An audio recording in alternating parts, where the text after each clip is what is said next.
Perundingan Amerika dan Iran di Pakistan gagal, Presiden Amerika Donald Trump bereaksi keras dengan mengancam memblokade total Selat Hormuz.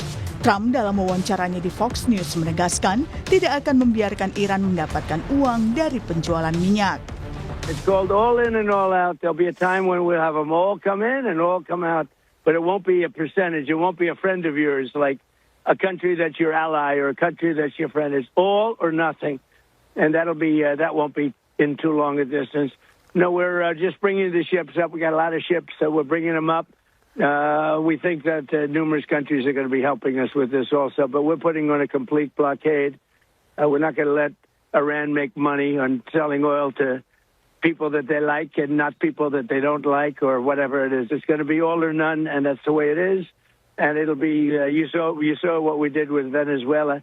It'll be something very similar to that, but at a higher level.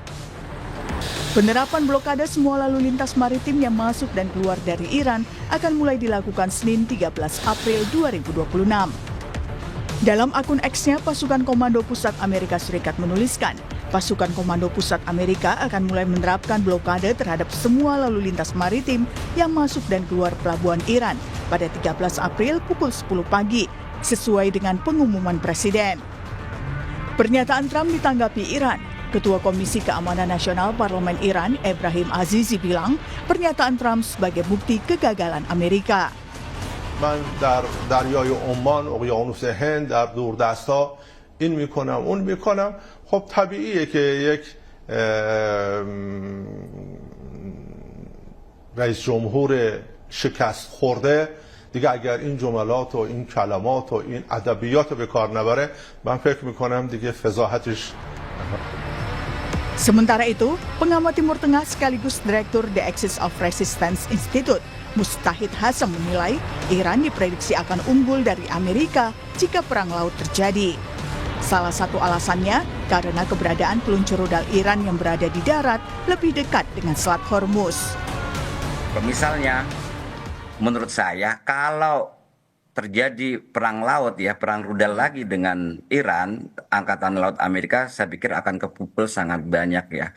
Karena kita lihat dia memanfaatkan jeda gencatan senjata 2 minggu, kan ada 2 kapal destroyer Amerika kelas Burke ya, yang akan melewati Selat Hormuz dari pelabuhan Fujairah kan gitu. Nah, karena masih dalam keadaan ceasefire, kan Iran kan hanya mencegah aja, memperingatkan untuk pergi dari situ. Kalau enggak kan dia akan ditembak, kan ternyata kan pergi kan gitu. Jadi destroyer Amerika juga tidak meningkatkan eskalasi dengan tembakan di situ. Tentunya kan ya kalau strategi militer, jadi orang yang megang rudal di darat dengan yang ada di laut ini tentunya lebih lebih secure dan lebih aman yang ada di darat karena posisinya kan dia dekat dengan Iran gitu. Nah, sebenarnya kan Amerika mengajak lebih jauh lagi teaternya ini, teater lautnya ini kan lebih jauh lagi kan gitu, karena berpikir bahwa Iran mungkin rudal-rudal jarak jauhnya itu mungkin sampai 700 saja. Ya kita lihat saja, karena kan nanti akan banyak-banyak kejutan yang belum kita lihat. Katanya Amerika juga punya kejutan dan juga Iran juga akan punya kejutan kalau misalnya sampai terjadi clash beneran ya, clash laut beneran gitu. Sebelumnya kapal perusak milik Angkatan Laut Amerika Serikat telah dikirim ke Selat Hormuz. Angkatan Laut Iran memberikan peringatan terakhir sebelum mengancam akan menembak kapal perusak Amerika. Situasi ini menambah panas ketegangan di Selat Hormuz usai negosiasi Iran dan Amerika Serikat yang tak mencapai kesepakatan.